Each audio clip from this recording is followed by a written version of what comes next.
En République du Congo, parmi les niches pouvant contribuer à la relance du développement socio-économique du pays, ainsi qu'à l'épanouissement de ses populations au sein de la société, il y a le secteur des loisirs, qui se trouve aujourd'hui en friche, alors qu'il régorge d'immenses potentialités sous-exploitées à son développement. L'ayant compris, la ministre du Tourisme et de l'Environnement, Mme Arlette Soudan-Nono, et tenant compte de l'intérêt accordé à son secteur d'activité par l'État dans le cadre de la mise en place du processus de développement et de diversification de l'économie congolaise par le biais des loisirs, ce dans le plan national de développement PND 2018-2022, s'est attelé depuis décembre 2018 à l'élaboration d'un document national dit stratégique pour mieux réguler ce secteur des loisirs afin de mieux l'exploiter au bénéfice de l'économie nationale et des populations, c'est-à-dire par la création d'une industrie génératrice de revenus dans ces secteurs.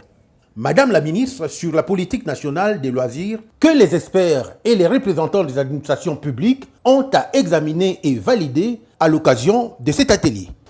La mise en place d'un cadre institutionnel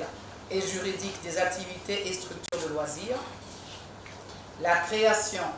d'une industrie de loisirs pourvoyeuse d'emplois décents et durables qui prend en ligne de compte la dimension genre et jeunesse,